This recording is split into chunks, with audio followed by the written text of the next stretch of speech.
انوکھا ہے، آپ بھی سنیں گے تو حیران ہوں گے،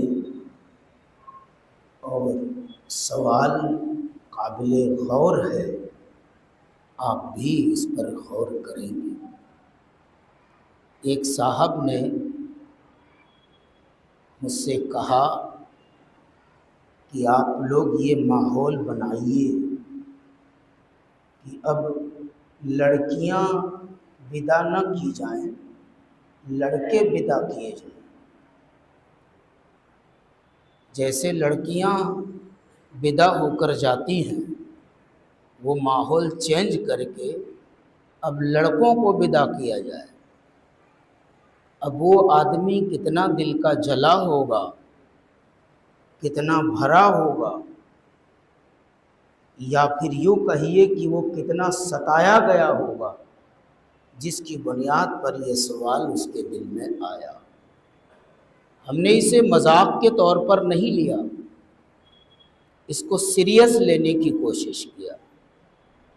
پھر ایک درد سا دل میں جاگا، جس میں آج آپ لوگوں کو شریک کرنا چاہتا ہوں۔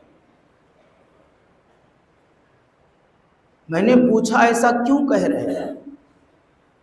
کہا اس لیے کہہ رہے ہیں کہ جب بہو گھر میں قدم رکھتی ہے تو خود ہمارے لیے اس کے دل میں جگہ نہیں ہوتی ہے، شوہر کو بھی اپنے تابع کر لیتی ہے، اور بہو خود میکے والوں کی کرتی ہے، اپنے شوہر سے بھی انہی کی کرواتی ہے، اور انہی کی سنیں، انہی کی مانیں، انہی کی طرفداری کریں، تب پھر میرے گھر میں رہنا کیوں؟ حصہ چاہیے باپ کی پراپرٹی میں، گھر چاہیے باپ کا، دکان چاہیے باپ کی، کھیت کھلیہان چاہیے باپ کے، سینے پہ چڑھ کے حصہ مانگیں گے باپ سے، اور سارا کام کریں گے سسرال والوں کی مرضی پر۔ بہو حصہ مجھ سے مانگے گی اور کام کرے گی اپنے میکے والوں کی مرضی پر، تب پھر کیوں ہمارے سر پہ یہ مصیبت رہے؟ کم سے کم لڑکوں کو ودا کر دیں گے تو وہ سسرال میں جا کر اپنی زندگی گزاریں، جو پراپرٹی رہے گی وہ بیچ بیچ کے کھائیں گے، تو بڑھاپا تو گزر جائے گا آسانی سے۔ یہاں تو کھانا سے بھی گئے، کپڑے سے بھی گئے، گھر سے بھی گئے، دکان سے بھی گئے، مکان سے بھی گئے، سب چھین لیا، ہم کو روڈ پر چھوڑ دیا، کس کے سہارے جیے؟ آپ بتائیے۔ سوال ہے نا؟ اچھا کٹھن سوال ہے، یہ قابل غور سوال ہے۔ یہ کیوں ایسی نوبت آتی ہے؟ میں نے بہت بار تقریر کی ہے اس سلسلے میں، دہرانا نہیں چاہتا تھا، مگر اس بات کے تحت دہرانا پڑتا ہے۔ آج ہماری قوم مسلم اللہ کی طرف سے فرض کی ہوئی کسی بھی ذمہ داری کو نبھانے کے لیے تیار نہیں۔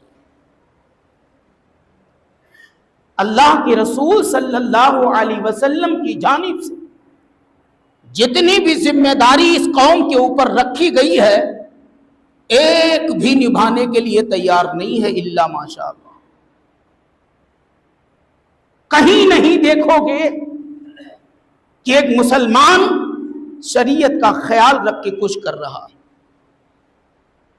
ابھی رات ہی کو گیا تھا ایک جگہ شادی میں، ویسے ارادہ بن رہا ہے شادی بیاہ میں جانا چھوڑ دیا جائے۔ اب یہ حالت بن گئی ہے ہماری قوم کی۔ ادھر سے لوٹے تو ایک بارات آ رہی تھی، سچ بتاتا ہوں مجھے نہیں سمجھ میں آیا کہ قرآن کے ماننے والے کی بارات ہے۔ میں اسی بیچ میں پھنس گیا، نہیں معلوم چلا مجھے کہ رسول اللہ کی کسی امتی مسلمان کی بارات ہے۔ پتہ اس وقت چلا جب بڑے پیچھے جانے کے بعد دولہا پر نظر پڑی تو سمجھ میں آیا شاید یہ مسلمان لوگ ہیں جن کی بارات نکلی۔ حالت ایسی بنا لی، میرے نبی کی سنت کا چہرہ بالکل مسخ کر دیا۔ یہود کی راہ پر چل کر شادی کرتے ہیں، نصارہ کی راہ پر چل کر شادی کرتے ہیں، کفار کی راہ پر چل کر شادی کرتے ہیں، شریعت کا کوئی لاج لحاظ رکھتے نہیں، اپنی تباہ پر چل کر شادی کرتے ہیں۔ یہ سب اپنی تباہی کا سامان ہے، تباہ ہو رہے ہیں اور دیکھو کہاں آخری منزل ہے تباہی کی۔ یہ حال ہے لوگوں کی۔ تو ہماری قوم کہیں بھی اب دینی ذمہ داری لے کر چلنے کے لیے روادار نہیں ہے، الا ماشاء اللہ۔ ہم بول کر اپنا فرض پورا کر لے رہے ہیں، کریں گے کچھ نہیں، یہ احساس ہو چکا۔ اللہ کے رسول صلی اللہ تعالی علیہ وسلم نے ایک ماں اور ایک باپ پر بڑی ذمہ داری رکھی اولاد کی تربیت کے سلسلے میں، اور کہا، مفہوم یہ ہے، میں اپنے الفاظ میں عرض کر رہا ہوں، بیٹا تیرا ہے، امتی میرا ہے، بیٹی تیری ہے، باندھی میری ہے۔ کل قیامت میں تم سب بھاگو گے اپنی آل اولاد سے، کوئی کسی کے کام نہیں آئے گا مگر میں اپنے امتی اور باندیوں کو سنبھالوں گا۔ حق کس کا زیادہ ہوا، تمہارا کہ نبی کا؟ بول دو منہ سے، تمہارا زیادہ ہوا کہ نبی کا؟ نبی کا حق زیادہ ہوا، مگر پوری زندگی میں بچوں کی عادتوں میں نبی کی ایک سنت نہیں ڈال پاتے ہو۔ بچے کی ہر مانگ پوری کرتے ہو، ہر منت پوری کرتے ہو، ہر چیز کی فیسلٹی دیتے ہو، لیکن آپ سے اتنی زحمت ہو جائے پیارے کہ کھانا کھانے بیٹھے تو نبی کی سنت یاد دلا دیں، پانی پلائیں تو نبی کی سنت یاد دلا دیں، کپڑے پہنائیں تو نبی کا طریقہ یاد دلا دیں۔ خود ہی ویسے کورے ہیں تو سکھائیں گے کیا؟ بیٹی بلی بالغ ہو گئی ہے، اب اسے سسرال جانا ہے، اس کو کچھ تہذیب سکھا دیں، کچھ طریقہ سکھا دیں، کچھ باتوں کو سبق کی طرح رٹا دیں کہ بیٹی اب تک ہماری ذمہ داری تھی کہ تمہیں تعلیم و صحیح تربیت کے ساتھ یہاں تک پہنچائیں، اب میں تمہیں دوسرے کے حوالے کر کے اپنے فرض سے سبکدوش ہونا چاہتا ہوں۔ اب وہ گھر تمہارا گھر ہے جہاں جا رہی ہو، وہ پریوار تمہارا پریوار ہے جہاں جا رہی ہو، وہ ساس سسر تمہارے ماں باپ ہیں جہاں جا رہی ہو، اب وہی تمہیں رہنا ہے، وہیں سے تمہاری نسل چلے گی جہاں جا رہی ہو، وہیں سے تمہارا جنازہ اٹھے گا جہاں تم جا رہی ہو، تمہارے پورے فیوچر کا فیصلہ ہوگا وہاں جہاں جا رہی ہو۔ میں ہوں بیٹی تمہارے لیے، مگر اب بعد میں ہوں، پہلے وہ ہیں جن کے یہاں جا رہی ہو۔ یہ تربیت دیتے ہیں آپ، یہ تعلیم دیتے ہیں آپ، بچیوں کو یہ سکھاتے ہیں آپ؟ نہیں سکھاتے ہیں تو کیوں؟ نہیں بتاتے ہیں تو کیوں؟ کس بنیاد پر آپ نہیں بتاتے؟ پھر کیوں شادی کرتے ہو؟ جب بیٹی کو اپنی مرضی پر چلانا تھا، شادی کیوں کی؟ گھر میں رکھ کے رہتے، اچھا دیتی ہیں، جان بانٹتی ہیں، کیوں شادی کی تھی؟ جب اپنے اشارے پر نچانا تھا تو نہیں کرتی نا شادی، گھر میں بٹھائے رکھتے، چلاتے آرڈر جتنا چلانا تھا۔ اور جب شادی کر دی ہے تو سسرال میں اسے رہنے دو، اس کو تعلیم دو، وہ پریوار میں گھلے ملے یہ سکھاؤ، دکھ سکھ میں پریوار کے ساتھ رہے یہ سکھاؤ، شوہر کا پریوار نہ توڑے یہ سکھاؤ، شوہر کا گھر بسائے ترقی پر لے جائے یہ سکھاؤ۔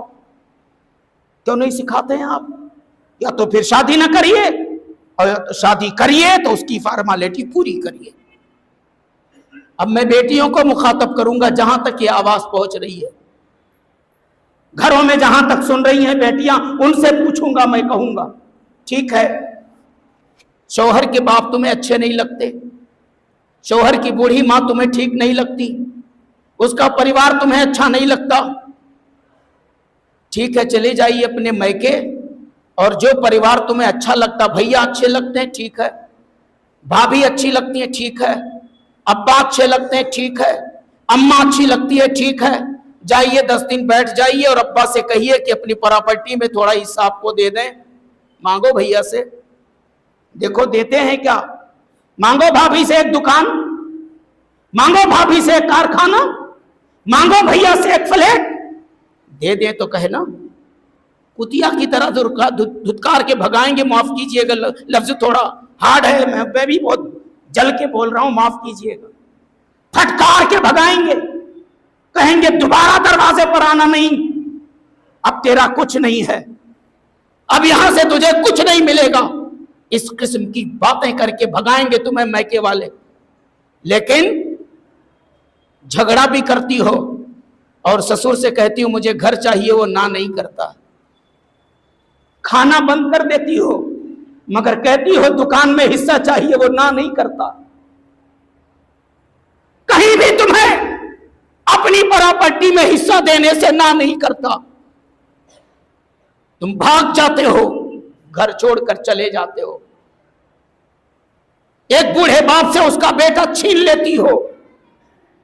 جب ماں باپ مر جاتے ہیں تو پھر آ کے حصہ لیتی ہو نا. اسی مرے ہوئے باپ کی پراپرٹی پر رہتے ہو نا. اسی مرے ہوئے باپ کے گھر میں تم اور تمہارے بچے پلتے ہو. تو حقوق کو پہچانو. اسی لیے کہا گیا جس وقت شوہر بیوی کو اپنے نکاح میں قبول کرتا ہے اس وقت دو باتیں فرض ہوتی ہیں. ایک یہ کہ شوہر پر اس کی بیوی کے نان و نفقہ فرض ہو جاتے ہیں. کھانا شوہر کے ذمے، کپڑا شوہر کے ذمے، سکنا یعنی گھر شوہر کے ذمے، دعا دوا شوہر کے ذمے، پورا سب کچھ شوہر کے ذمے فرض ہو جاتا. یہ شوہر کے ذمے وہ پورا کرے گا. اور یہی وجہ فرمایا اگر یہ پورا کرنے کی طاقت نہیں ہے تو شادی نہ کرو، تمہارے لیے جائز نہیں ہے. کہ یہ تو گنہگار ہوگی، ان کی جو دھنائی ہوگی اللہ کی قسم، جو بیویوں کو گھر اتارنے کے بعد کہتے ہیں یہ نہیں لائی تو، وہ نہیں لائی تو، اے سی لے کر نہیں آئی، کولر لے کر نہیں آئی، بہترین گودریج کا کباڑ لے کر نہیں آئی، یہ نہیں لائی، وہ نہیں لائی، کیش نہیں لائی، گاڑی نہیں لائی.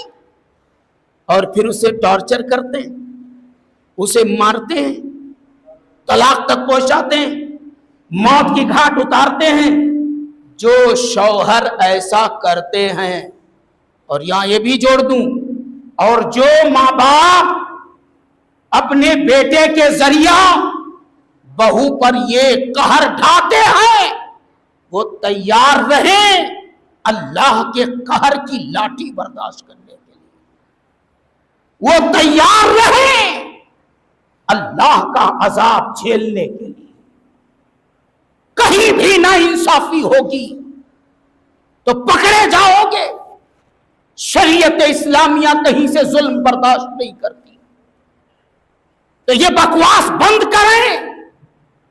اس پر کچھ فرض نہیں تھا، نہ بیٹی پر، نہ اس کے باپ پر، نہ اس کی ماں پر کچھ فرض نہیں تھا. ان کا اتنا ہی تحفہ کافی ہے کہ انہوں نے اپنی لاڈلی کا ہاتھ تمہارے ہاتھ میں دے دیا، انہوں نے اپنی بیٹی کا ہاتھ تمہارے ہاتھ میں دیا. یہی بڑا احسان. الٹا پلٹ کر کچھ مانگتے ہو تو تیار رہنا اللہ کے غضب کی لاٹھی کھانے کے لیے. دوسری طرف دوسرا فرض جو ہوتا، ادھر شوہر پر یہ فرض اور ادھر بیوی پر فرض ہوتا ہے شوہر کے حقوق کا خیال رکھنا، شوہر کے ماں باپ کا ادب کرنا، اس کے پریوار کو ٹوٹنے سے بچانا، اس کے گھر کو جوڑنا، ترقی پر لے جانا. یہ عورت کے ذمے آتا ہے. اب قیامت میں وہ بیویاں جنہوں نے شوہر کا گھر توڑا ہے، یہ جھولیاں گزر رہی ہیں، ان کا خیال رکھ لیں، ٹائم بڑا کم ہے. وہ بیویاں جو شوہر کا گھر توڑتی ہے،